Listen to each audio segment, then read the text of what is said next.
Halo sahabat Ica, Assalamualaikum warahmatullahi wabarakatuh. Waalaikumsalam. Kali ini kita akan bahas terkait dengan penyakit rabies pada kucing. Kembali bersama Dr. Iswan. Selamat sore, dokter. Selamat sore, selamat siang, selamat sore, selamat malam, selamat pagi untuk sahabat Ica semuanya. Oke dokter, kali ini kita mau ngobrol santai terkait dengan rabies, dok. Apa sih dok rabies itu? Jadi kalau kita mau cerita, sebetulnya rabies ini adalah penyakit virus yang bisa terjangkit pada seluruh hewan mamalia. Jadi semua yang disebut sebagai mamalia itu bisa terkena. Oke. Nah, ada cumannya nih, yang bisa menularkan itu cuman 3 macam saja. Namanya hewan penular rabies, itu adalah anjing, kucing, dan kera, serta sebangsanya. Oke. Iya. Jadi rabies itu ditularkan oleh 3 hewan tersebut ya? Selain itu tidak menular? Tidak menular, tapi bisa terjangkit. Bisa terjangkit. Jadi misalkan ada anjing yang sedang terkena penyakit rabies, dia bisa menularkan ke sapi. Oh, oke. Anjing yang sedang terkena kucing yang terkena penyakit rabies bisa menularkan ke orang. Oke, gimana dok? Dengan cara gigitan. Oh. Iya, makanya kalau ada sampai anjing ataupun kucing gigit ke kita, kita harus waspadai itu. Oke. Penularannya dengan gigitan itu? Melalui gigitan atau air liur. Oke. Nah, gimana cara pencegahan atau gimana cara kita mengetahui kalau seseorang terkena rabies, dok? Di sini ada 2 macam, dokter. Yang tadi adalah pencegahan. Nah, kita akan cerita pencegahan dulu ya, sahabat Ica. Jadi kalau yang namanya pencegahan itu yang paling bisa kita lakukan itu adalah melakukan vaksinasi, dokter. Vaksinasi, di mana vaksinasi yang pertama kali bisa dilakukan pada anak kucing kita ini, karena kita membahas dengan kucing ya, sahabat Ica. Jadi dengan anak kucing kita ini bisa dimulai dari usia 3 bulan. Usia 3 bulan? Sudah boleh dilakukan vaksin untuk rabies. Oh baik, waduh ini menarik sekali karena banyak teman-teman tanya, dok. Vaksinasi rabies itu bisa mulai kapan gitu? Dan memang dari dulu tuh 3 bulan, dok? Iya. Apa dulu pernah ada teori bahwa harus 4 bulan atau itu? Pada sebelum ada perubahan-perubahan ini awalnya 6 bulan. Oh, 6 bulan. Paling muda boleh divaksin. Oke. Tapi sekarang bisa maju sampai ke 3 bulan. 3 bulan sudah oke? Iya, sudah boleh. Oh, baik, dokter. Nah, dok, tanda-tanda kucing kita terkena rabies itu kayak gimana atau seperti apa gitu, dok? Iya.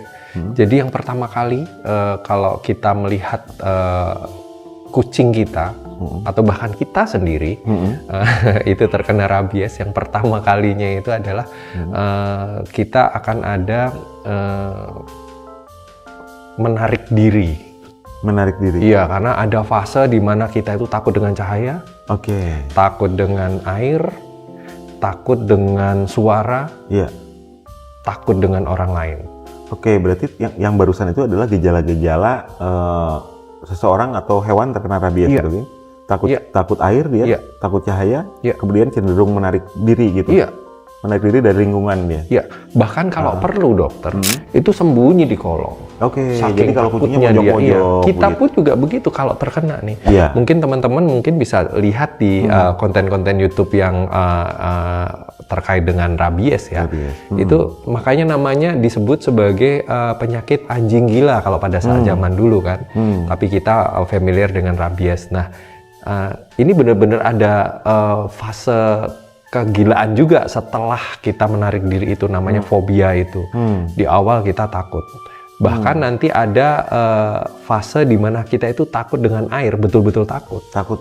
Iya, kita kehausan tapi pada saat dikasih minum dia nggak mau. Oke, nah kalau pada kucing nih, misalnya ada di antara teman-teman pencinta kucing gitu, yang kucingnya biasa keliaran gitu, dok, keluar dari rumah gitu ya, kemudian dia balik gitu. Ini kan bisa aja nggak tahu gitu, ini kucing tergigit gitu ya, kucing kita itu tergigit oleh hewan-hewan penular rabies gitu, atau enggak gitu ya, tidak terkontrol awalnya tentunya, misalnya nggak tahu gitu. Nah, sebagai pet owner gitu, kapan kita betul-betul curiga nih gejala yang khasnya dok gitu. Misalnya, oh kucingnya kok monjok terus nih misalnya gitu. Atau apa tuh dok? Yang paling khas yang sehingga teman-teman pencinta kucing bisa warning kalau ini buru-buru harus dibawa ke dokter gitu. Jadi yang pertama kali seperti yang tadi saya sampaikan bahwa kucing itu menarik diri. Menarik diri. Iya, menarik diri. Khas, ya, dok? Khas di awal nih. Kemudian nanti pada saat kita mau mencoba mendekat dia menyerang. Iya. Sangat-sangat tidak biasa dengan kalau kita biasanya kalau di rumah kan kita tahulah kucing kita seperti apa kan, karena namanya juga anak bulu ini kan ibaratnya kayak anggota keluarga kita sendiri kan, jadi kita hafal nih. Oh dia lagi main nih, oh dia lagi pengen manjat, oh dia lagi pengen apa. Nah ini benar-benar berubah sama sekali. Iya, berubah sikapnya dengan kita, dengan jangankan kok ke orang lain, ke kita saja dia berubah sikapnya dan cenderung attack, menyerang. Iya, agresif di situ. Iya. Jadi nanti ada fase setelah dia menarik diri, dia itu akan menyerang ke yang lain. Nah itu makanya, berapa lama dok? Berapa lama dari kita curigai misalnya dia digigit gitu ya dok ya, atau tergigit oleh penular yang tadi dokter bilang itu, sampai ke timbul gejala itu berapa lama kira-kira dok? Jadi kalau masa inkubasi dari rabies ini adalah 14 hari. 14 hari? Iya, 14 hari pasti sudah akan menimbulkan gejala dari pertama kali tergigit. Dari pertama kali tergigit? Iya. Oke. Jadi pada saat dia tergigit oleh hewan penular rabies yang memang sedang kena rabies itu, 14 hari kemudian akan muncul tanda-tanda itu.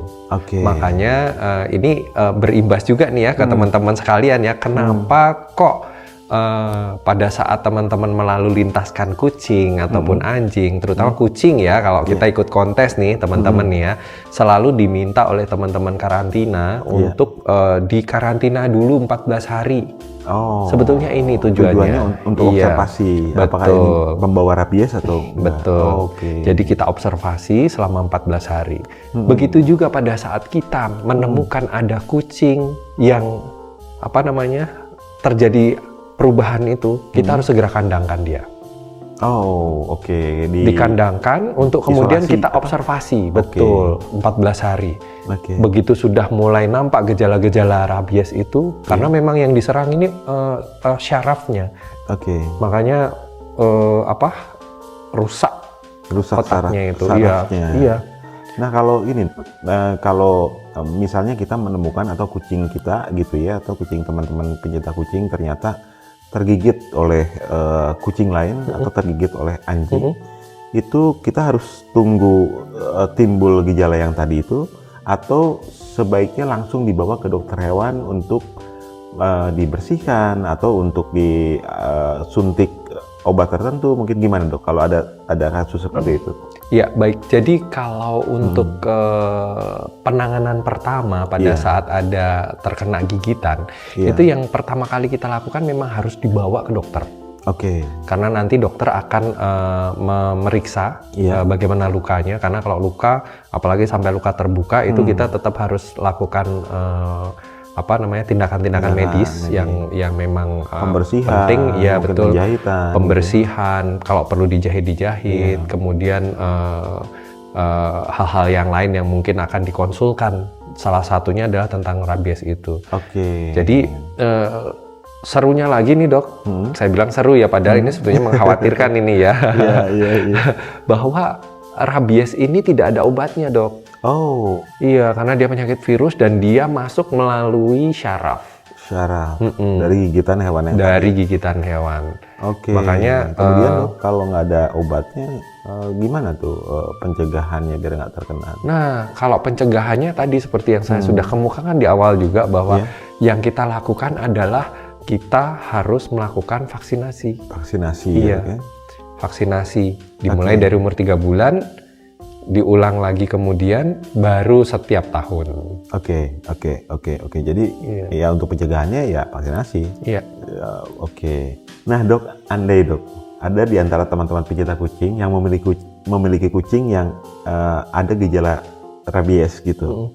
Nah ketika mau dipegang kemudian tergigit tergigit luka gitu dok.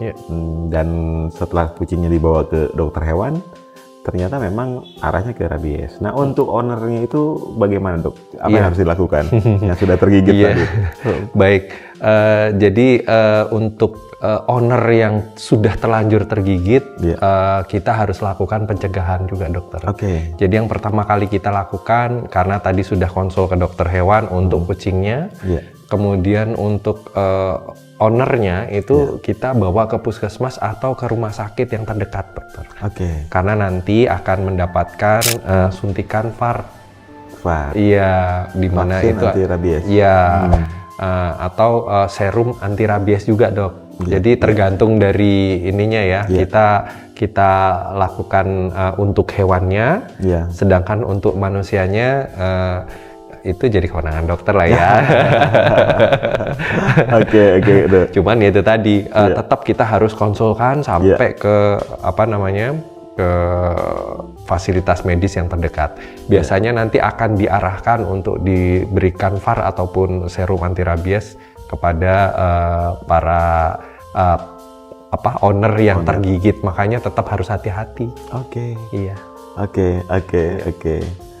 Baik dokter. Makasih banyak dok, menarik banget. Kita jadi tambah pengetahuan ya teman-teman terkait dengan rabies ini. Ada ini dok, pesan-pesan untuk para pencinta kucing? Baik, untuk teman-teman sahabat Ica yang memang sangat care dengan kesehatan kucingnya, tetap satu hal yang saya selalu sarankan adalah kita harus rajin memeriksakan ke dokter dari kesehatan anak bulu kita. Sambil jangan lupa kita harus selalu hitung kapan waktu terbaik untuk kita melakukan vaksinasi kepada anak bulu kita, karena itu adalah faktor pencegahan yang paling keren. Dan ditambah lagi jangan lupa kebersihan kandang, kebersihan kita, dan kebersihan anak bulu kita. Itu saja. Baik teman-teman, demikian konten kali ini. Sampai ketemu di video selanjutnya. See you.